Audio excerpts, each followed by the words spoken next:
વાત કરીએ દાહોદની તો લીમખેડા તાલુકાના પ્રતાપપુરા ગામે મહિલા સરપંચના પતિએ પાણીનો ટાંકો એજન્સીને પૂછ્યા સિવાય જેસીબી મશીનથી તોડાવીને લોખંડના સળિયા બારોબાર વેચી માર્યા હતા। જી હા, એજન્સી દ્વારા લીમખેડા પોલીસમાં ફરિયાદ કરવામાં આવી હોવાનું સામે આવ્યું છે।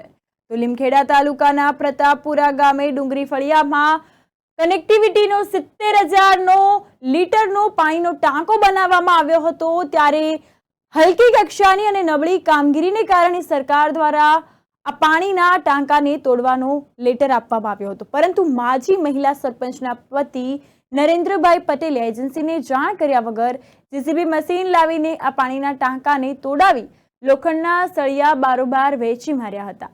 જે વસ્તુ નહોતી તોડવાની, ગ્રાઉન્ડ બીમ જેવી તે વસ્તુ પણ તોડી નાખી અને નુકસાન પહોંચાડેલ છે। તો પ્રતાપપુરાના માજી મહિલા સરપંચના પતિ નરેન્દ્રભાઈ પટેલે એજન્સીને પૂછ્યા સિવાય જીસીબી બોલાવી પાણીનો ટાંકો કેમ તોડાવ્યો અને લોખંડના સળિયા કેમ વેચી માર્યા, સરકારી મિલકતને બારોબાર કેમ વેચી મારી, તેવા એજન્સી દ્વારા આક્ષેપ કરવામાં આવ્યા છે। શું નામ છે આપનું? મારું નામ ભરતભાઈ ધામેલિયા। ભરતભાઈ ડાબરિયા પટેલ। શું આપણે રજૂઆત હતી? રજૂઆતમાં એવું હતું, મારે અહીંયા GWSSB પાણી પુરવઠાના કામ ચાલુ છે, જેના માધ્યમથી આપણે પ્રતાપપુરા 75,000 લીટરની ટાંકી 70,000 લીટરની ટાંકી 15 મીટરની હાઇટની હતી, જે થોડા કામ વીકના હિસાબે તોડવાનું અમને લેટર ગવર્મેન્ટે આપેલો, જે અમે ટાંકી તોડી નાખી। ચોરી ન જાય એ માટે અમે લોખંડ કઢાવ્યું નહોતું ટાંકીમાંથી, પણ જ્યાં અમે ફરી રીડેવલપ ચાલુ કરવા ગયા તો ત્યાં લોખંડ મલબો બધું વેચાઈ ગયું હતું, કાઢી અને સરપંચના હસબન્ડ કરીને છે કોઈ નરેન્દ્રભાઈ, એમનું નામ આવ્યું હતું, સરપંચના પતિ? હા, સરપંચના પતિ પ્રતાપપુરા। તો એને એવું કીધું કે ભાઈ અમે સરપંચને પૂછીને આ લઈ ગયા છીએ। પછી અમે સરપંચને મળવા ગયા તો સરપંચ એવું કીધું કે ભાઈ આ એ મને ખબર નથી, મારી ભૂલ થઈ ગઈ છે, મને પૂછીને લઈ ગયા, મને અમુક પૈસા એને આપ્યા છે, આટલું એને કબૂલાતનામું કર્યું છે।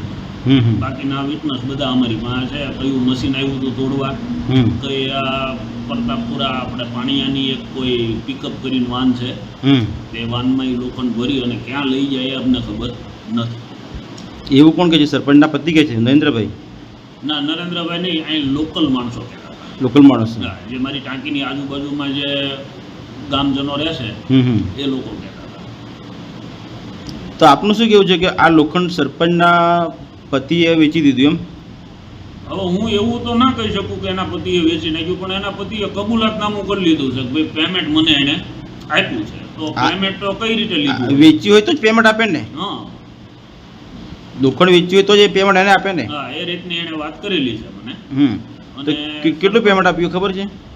એ બી કાંઈ મને એને આંકડો નથી આપેલો, એ આંકડો આપ્યો નથી? એ આંકડો નથી આપ્યો, પણ મારું ના 3.5 ટન ઉપર લોખંડ ગયું। આપનું 3.5 લાખનું લોખંડ હતું? 3.5 લાખ નહીં, 3.5 ટન। 3.5 ટન લોખંડ હતું? હા, કારણ કે અમારી મિક્સ ડિઝાઇનના હિસાબે અમે જે ટાંકીની ડિઝાઇનનું ગવર્મેન્ટે અપ્રુવલ અમને કરી છે એ પ્રમાણે તમે ડિઝાઇન જોઈ લો અમારી, એમાં 16 mm 12 mm ફૂટિંગથી લઈ અને કેટલું લોખંડ અમારું જાય છે। આ ટાંકો તમે કઈ યોજના હેઠળ બનાવતા હતા? એટલે પાણી પુરવઠાની યોજના કઈ યોજનાનો ટાંકો હતો? આ ઘર ઘર જલ GWSSB ફળિયા કનેક્ટિવિટીના ટાંકા છે। ટાંકા છે? કેટલા ટાંકા બનાવ્યા પ્રતાપપુરામાં? પ્રતાપપુરામાં એક જ ટાંકી બનાવી છે અને એક મેં HGLR બનાવ્યું છે આગળ પટેલ ફળિયામાં। પટેલ ફળિયામાં એ કમ્પ્લીટ થઈ ગયું છે અને એક હજી બાકી છે। એ કેટલા લાખનું હતું? એ 35,000 લીટરની ટાંકી છે, એની 12 લાખ રૂપિયા કિંમત છે। 12 લાખ રૂપિયા। અને અત્યારે જે આ 70,000 લીટરની ટાંકી છે એની 17.5 લાખ રૂપિયા કિંમત છે। હમણાં જે બીજું બનાવવાનું બાકી છે એ કયા ફળિયાનું બાકી છે? ફળિયું તો યાદ નથી, તળાવ ફળિયું કહેવાય છે। એ કેટલા લાખની છે? એ 35,000 લીટરનું છે, 12 લાખ। એ બી એટલું છે, બરાબર। હવે આ માટે આપણે કોઈ જગ્યાએ રજૂઆત કરેલી છે? આ રજૂઆત અમે લીમખેડા પોલીસ સ્ટેશને ઔપચારિક રજૂઆત કરી છે અને અરજી આપેલી છે? અરજી ખાલી આપેલી છે, હા, બાકી તો હવે ગવર્મેન્ટ એનું કામ કરશે। બરાબર છે। આપનો શું હેતુ છે કે આ જે સરપંચશ્રીએ લોખંડ વેચી દીધું છે એ લોખંડ આપણે પાછું જોવે છે કે પછી પૈસા? મને લોખંડ આપી દે તો એ બહુ થઈ ગયું, આપણે કોઈ પૈસા મતલબ નથી। બરાબર. મને મારું લોખંડ જેટલું વપરાણું છે એ મને પાછું રિટર્ન કરી દો, એટલે આપણે કાંઈ કેસ કબાલામાં કોઈ વસ્તુ મારે નથી. આ સરપંચના પતિ નરેન્દ્રભાઈએ જે પૈસા લીધા લોખંડના, હા, એ તમને જાણ કરેલી છે કે મેં આ લોખંડ વેચીને પૈસા લીધા એમ? આ એણે મને જાણ કરી, પણ એ ક્યારે? જ્યારે અમે પકડ્યા ત્યારે.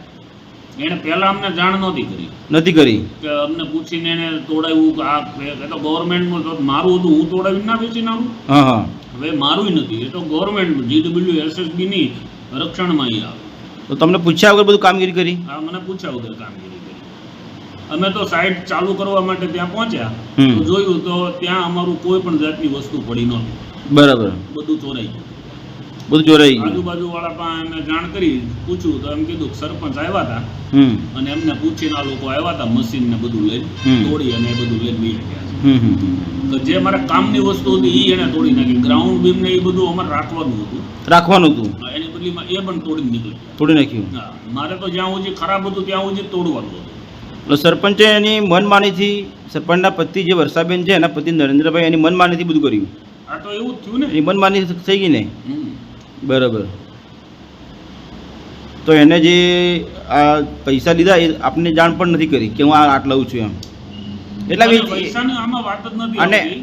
હા પણ આમાં તો વેચી કેવું છે, વેચી ખાધું ને એની જ વાત છે. આ ગવર્મેન્ટની વસ્તુ છે, આપણે ક્યાંય વેચવાની આવે જ છે. ગવર્મેન્ટની વસ્તુ વેચવાની આવતી નથી. હા, અને એના મારી પાસે બિલો છે. બિલો છે અને સરપંચે વેચી મારી. સરપંચે વેચી મારી. બરાબર છે. એટલે આપની તો રજૂઆત એ જ છે કે આપણે, મારી રજૂઆત એક જ છે કે ભાઈ જે મશીન આવ્યું હતું તોડવા હા એ મશીન હાજર કરો, જે પિકઅપ ભરવા આવ્યું હતું પિકઅપ હાજર કરો, અને મારું સ્ટીલ મને આપી દો. બરાબર છે. તો હું આગળ તમને સામાન્ય પગલાં ભરશું એમ. અને બરાબર ન કરો છે. તો પછી મારે મારી રીતે બોર્ડમાં જાણ કરવી પડશે. બરાબર. એટલે સરપંચે વેચી મારી એ વાત સાબિત થઈ ગઈ. બરાબર. હા, એ સાબિત થઈ. સાબિત થઈ ગઈ.